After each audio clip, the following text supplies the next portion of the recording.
Começamos do início? Começamos do início. Okay. Welcome to our new episode of Going Digital. This episode is going to be a bit ad hoc because we didn't think we were going to be able to be together. And we weren't. Also true. So we didn't really have a topic for this week, but we decided to put something together. Vitor is a new user to Twitch, and Gary V also started an episode on Twitch. So the first question I'd like to ask Vitor is, how do you feel about the platform, the potential of the platform, and about the Gary V channel as well? Because you're a big Gary V fan. I am. So since the beginning. And the thing with Gary V is that he pretty much joins every single social network available. So for him, Twitch is just a medium for him to put his content on. Not that he's a gamer, so he's not going to use it for gaming. He's going to use it for marketing purposes.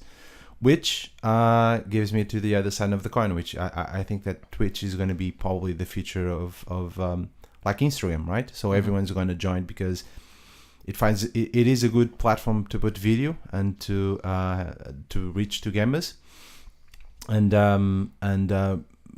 right now there's a lot of people using Twitch not just for gaming, but also for conferences, for interviews, and that kind of stuff. So I joined Twitch because I saw Gary V also join Twitch, and I thought, well, if he's joining Twitch, there might be a reason for that.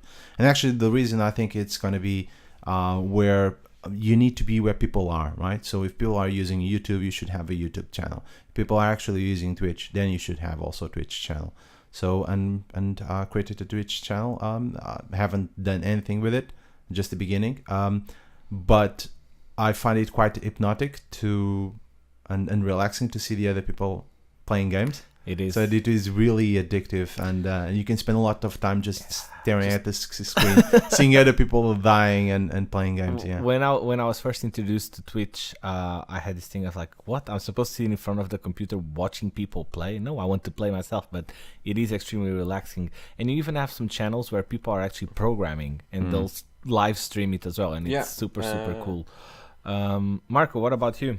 It's interesting how Twitch is evolving from that. It's not just a gaming platform, because that's where it started. In the beginning, it was just in TV, so people would stream whatever they wanted. Then they focused on just gaming, and they released Twitch.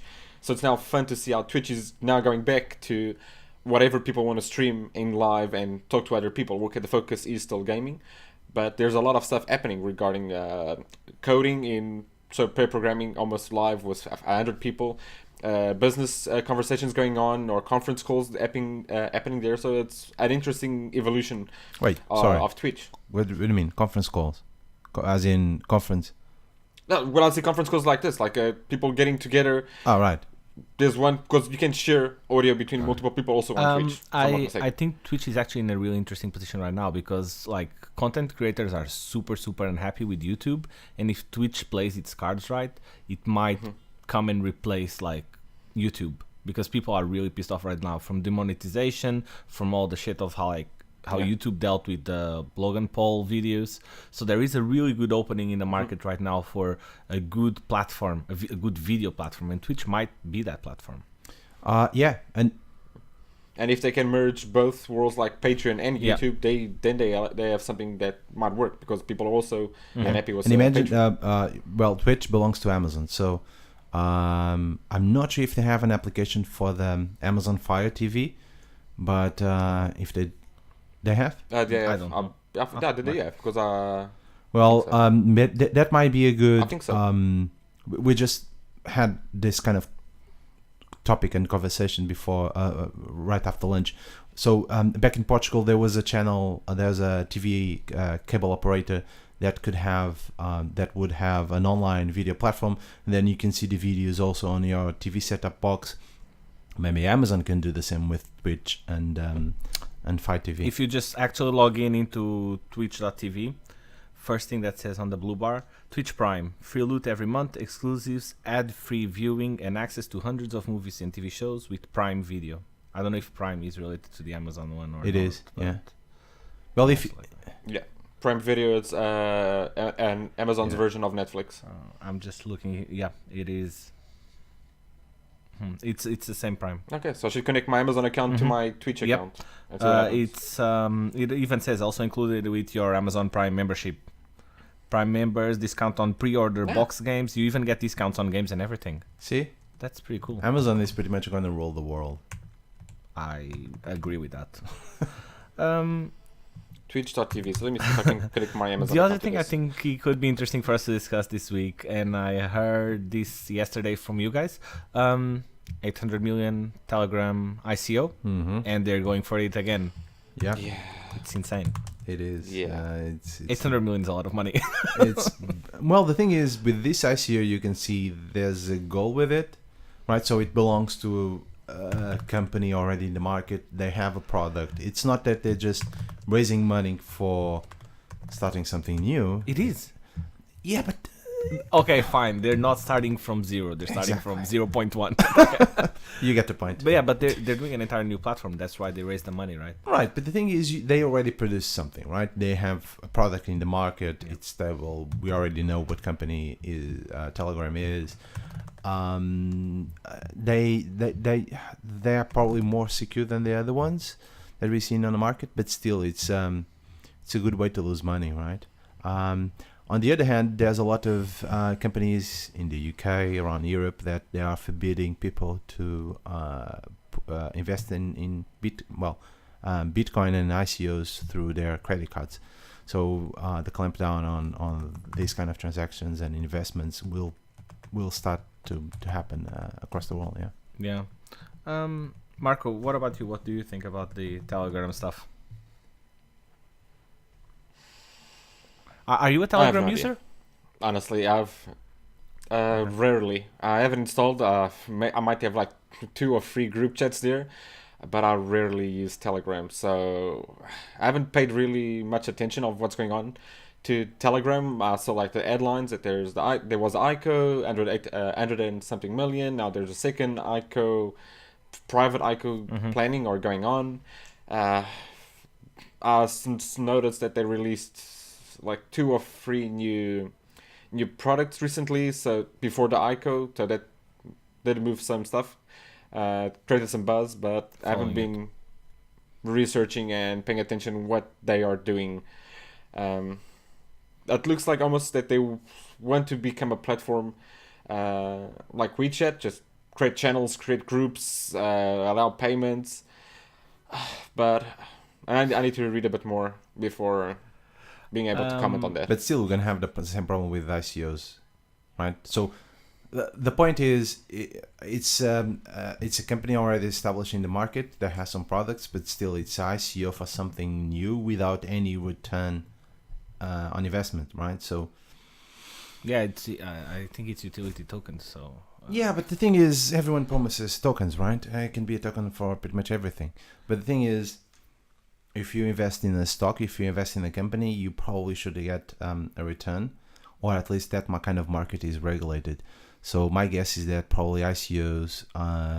Well, we have the same here in the UK, right? So the parties here are trying to regulate blockchain and ICOs for that. Back in Portugal, there's no rules for that. It's great. It is. Yay, Portugal. But across Europe, I think that those ICOs need to be regulated first, because I see a lot of people probably going to lose some money in the future. And as someone said, it was ICOs were, what was it, a Ponzi scheme on steroids, on a fire or something like that. At the same time, we talk and criticize ICOs often, which maybe we shouldn't, but we've had scams in startup world for a while. One of them, I'm reading the title right now. Snap CEO Ivan Spiegel got 637 million bonus last year, and the Snap shares are going down and down and down and down. So there's scams everywhere in tech. They are. Yeah, and the fun part about Snapchat shares going down, yesterday, Kyle Jenner, like the Kardashian, she posted on Twitter, does anyone still use Snapchat? Because I don't use it anymore. And then the shares went down 6%. So if one person can crash your social network 6%, like in the stock, maybe it is a bit of a scam. Well, I wouldn't call it a scam, but like Snapchat used to be a it's not a scam, but it's just like with the redesigns and all that, it's just weird, and they're in a really crappy position. I never 'cause, got Snapchat. what does Snapchat really offer me that, for example, Instagram doesn't? You know, I have Instagram stories there. The community is better. It's supported by Facebook. Porn, Still, right? yeah, maybe. Yeah. Dick pics. No, and even the actual porn channels. YouPorn, for example, always has a new porn star taking over the channel every weekend, and you can get exclusive content there as well. Is that the new thing for Snapchat? I don't know. I don't see a big market there. No, just with that. I don't use Snapchat. And it's gonna be a sad story because they actually received I think an acquisition offer from Instagram a few years ago that was quite big, right? Mm-hmm. Yeah, the Facebook wanted 1 to buy billion, them they for rejected, 1 billion, right? And they refused. I think, yeah. I think it was good luck 1 with that billion. then.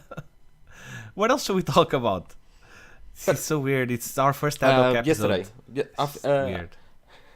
yesterday we went to Alan Turing Institute. Yes. to the Alan Turing Institute, yeah, in London, and that was quite interesting. I didn't know about it.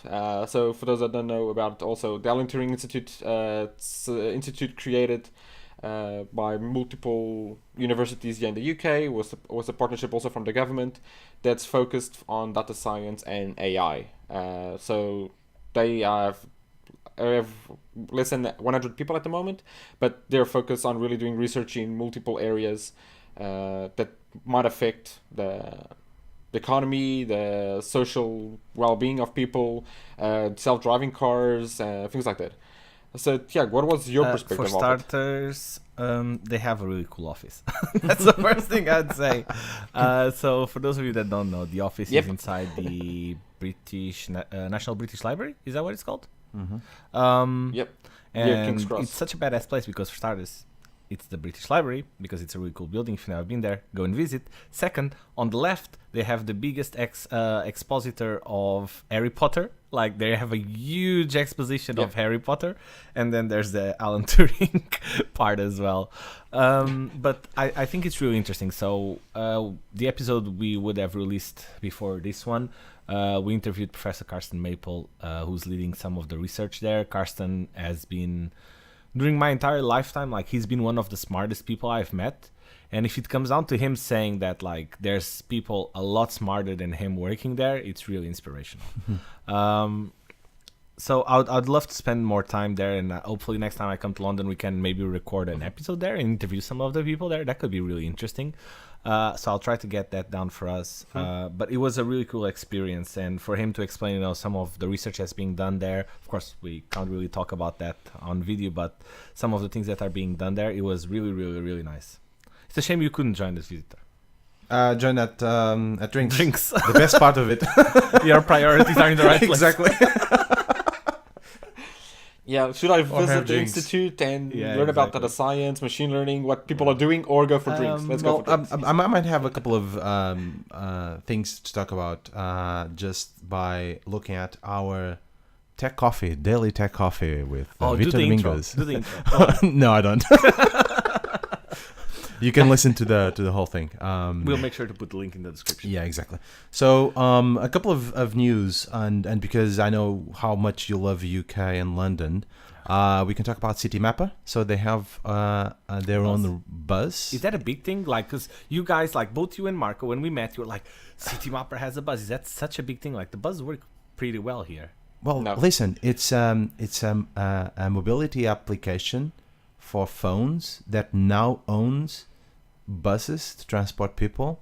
Can you see the whole thing start? So it's not a transportation company that has an application. It's someone that developed an application and now has a transportation company. Are you gonna say Citymapper is the Uber for buses? Probably.